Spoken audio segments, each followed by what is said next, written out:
Salut tout le monde, j'espère que vous allez bien. Aujourd'hui on se retrouve pour une nouvelle vidéo, c'est un point lecture que je vais vous fournir aujourd'hui.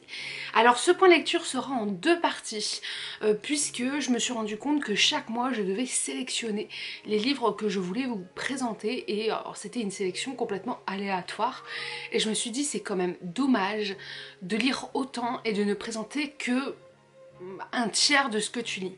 Donc je me suis dit, ce mois-ci, je m'en fous, je fais deux parties. Et en plus de ça, ce mois a été hyper fourni, que ce soit en lecture personnelle ou en lecture professionnelle, entre guillemets, puisque j'ai commencé le prix des incorruptibles et je vous ferai des vlogs où je vous présenterai à chaque fois les catégories. Donc là, c'est toutes les lectures que j'ai faites hors prix des incorruptibles. Donc on va commencer tout de suite. Le premier livre que je vais vous présenter, c'est Céréno le cachalot. Donc Sur les traces de Céréno le cachalot pour le titre complet, de Gwenaëlle David, illustré par Léa Roche. C'est un livre de chez Helium que j'avais très hâte de découvrir.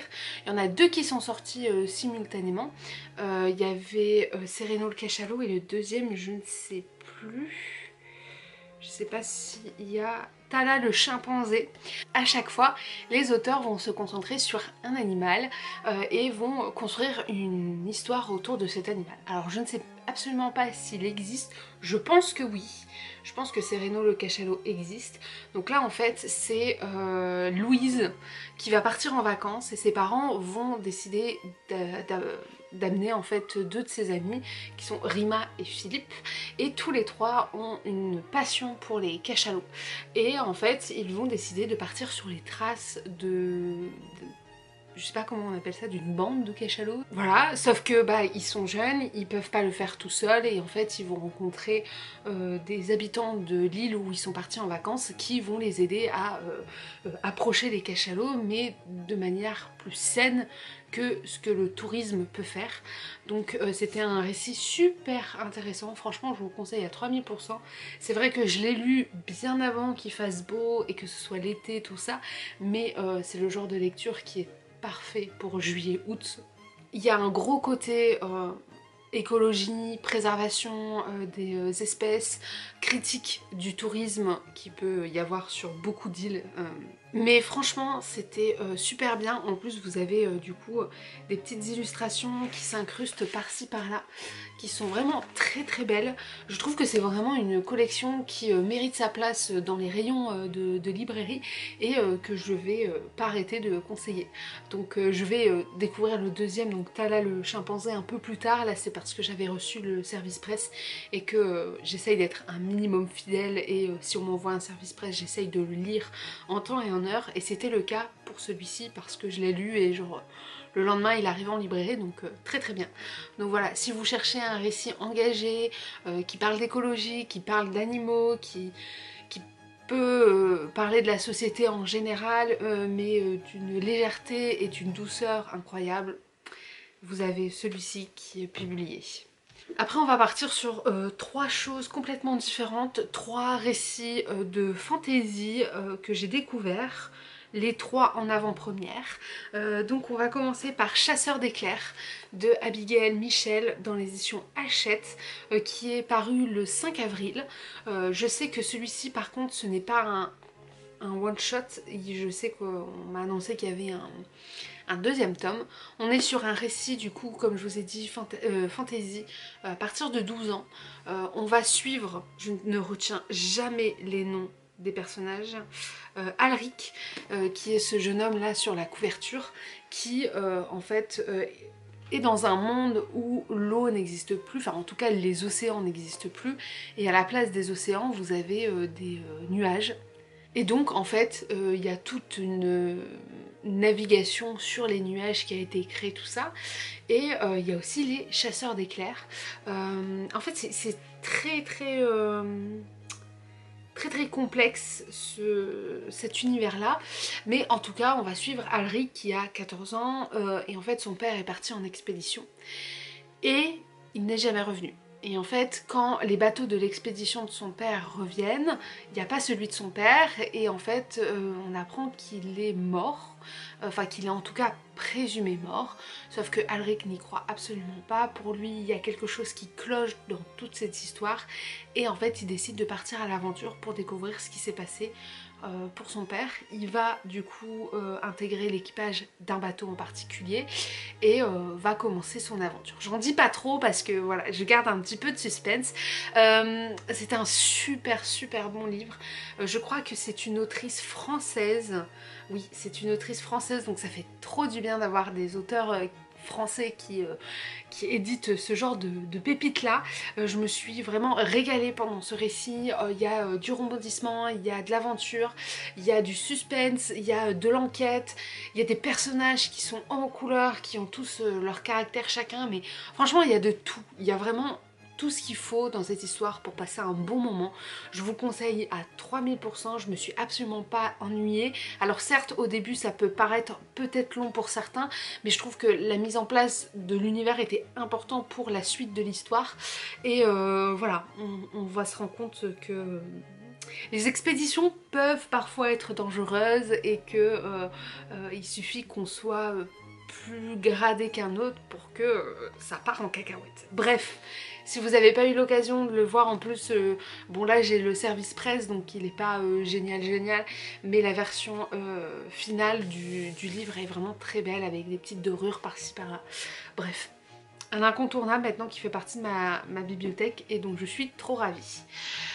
Autre livre que je suis trop contente d'avoir découvert, et là pour le coup c'était un one-shot, donc encore plus contente puisque quand les clientes viennent pour des conseils et qu'ils ne veulent pas partir sur une série de on ne sait pas combien de tomes, je vais pouvoir m'orienter sur celle-ci.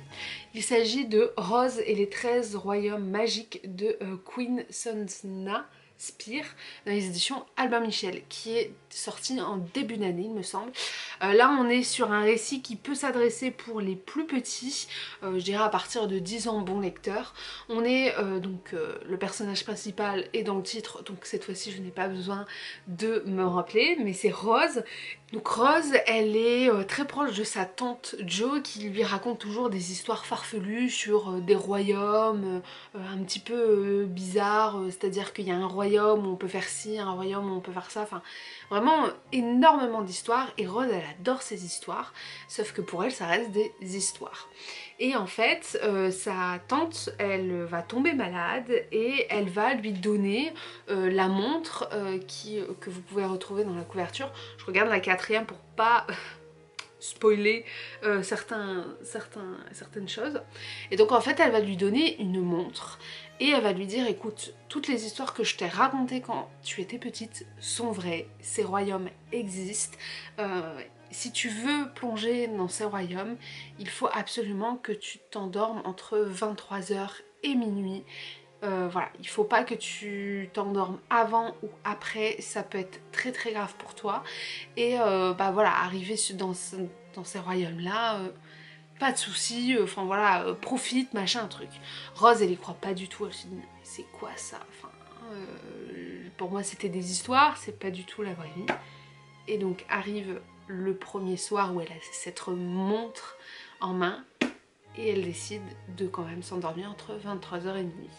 Et donc commence une aventure incroyable pour Rose et pour nous lecteurs qui découvrons en fait les royaumes en même temps que Rose. Donc ça c'était déjà un point qui m'a vraiment beaucoup plu parce que en fait on arrive à la même incompréhension que Rose pouvait l'être, c'est-à-dire qu'elle ne croyait pas ces histoires.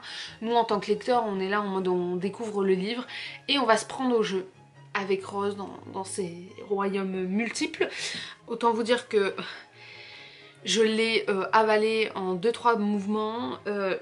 C'était vraiment ce genre de roman doudou que tu commences sans vraiment avoir beaucoup d'espoir ou d'attente sur le livre et en fait tu ressors de là et t'es là mais je vais y retourner, je veux retourner auprès de Rose.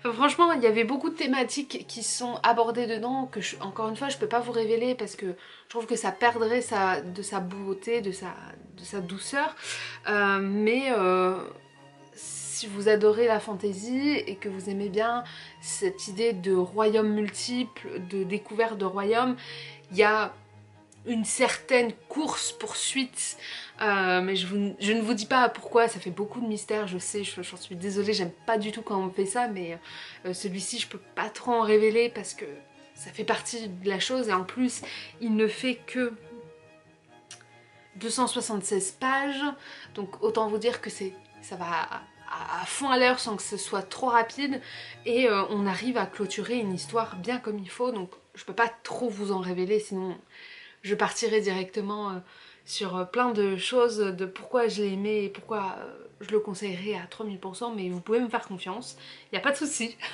Forcément je dis ça de moi, mais ouais, très très bon moment. Je suis trop contente de l'avoir demandé en service presse pour pouvoir le lire parce que du coup j'ai découvert quelque chose de trop bien. Et le dernier de cette vidéo, c'est The Second Death of Eddie and Violet Bond de Amanda Glaze, qui est paru... Alors, ça devait paraître le 5 avril, je viens de le voir, mais je crois que ça a été repoussé en juin, en mai ou en juin, quelque chose comme ça. Donc vous allez le retrouver bientôt dans vos librairies, donc c'est par les éditions Phibbs. Couverture qui, ma foi, m'a donné tout de suite envie, il faut le dire, hein. Alors là on est sur quelque chose d'un peu plus adulte, enfin adulte, jeune adulte, adolescent en tout cas. Cette fois-ci on va suivre Eddie et Violette qui sont des sœurs jumelles qui ont des pouvoirs en fait.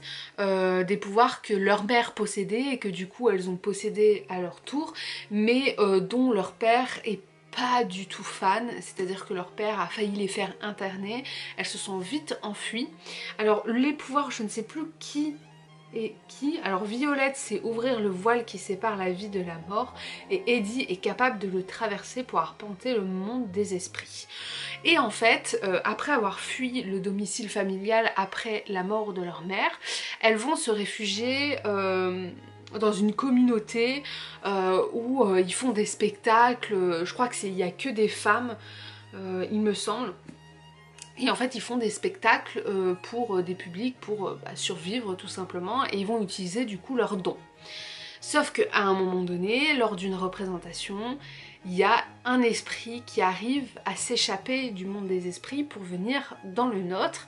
Et en fait, les deux sœurs vont se rendre compte que c'est l'esprit qui a tué leur mère, parce qu'une des deux était présente lors de la mort de leur mère. Et donc ils vont devoir enquêter pour savoir où est passé cet esprit, pourquoi elle a su en fait partir de ce monde-là, pourquoi il a tué sa mère il y a longtemps, pourquoi il est toujours là. Enfin, il y a énormément de questions qui nous arrivent en tête lorsque la chose se fait.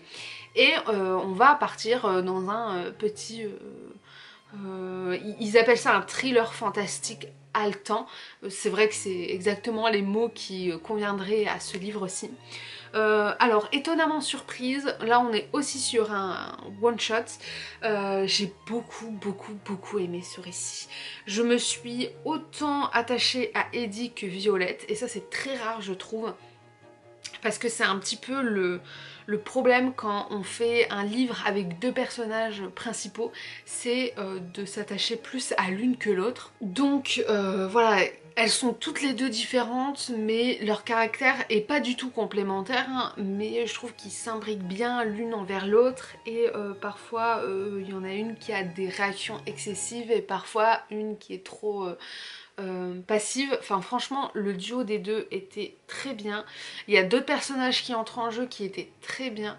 Moi j'ai adoré l'univers qu'il y avait autour de cette magie qu'elles peuvent prendre en main, mais il y a des dangers qu'on ne connaît pas forcément en tant que lecteur et que même elles veulent pas découvrir parce que elles ont une certaine limite pendant leur représentation, elles ont une certaine limite qu'elles veulent pas dépasser, et même en privé elles ne le font pas.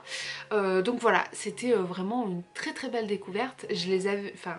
J'avais eu ce livre du coup en épreuve non corrigée grâce à ma représentante, et je suis trop contente de l'avoir découvert. Ça fait partie des petites pépites qui vont ressortir de ma bibliothèque.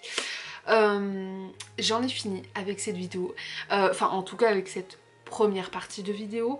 On se retrouve dans la deuxième partie bientôt pour que je vous montre la suite des lectures que j'ai faites. J'espère que cette vidéo vous a plu et qu'avec ces 4 livres je vous ai au moins donné envie de lire un des 4 livres. Mais voilà, on se retrouve bientôt pour de nouvelles vidéos. Bye!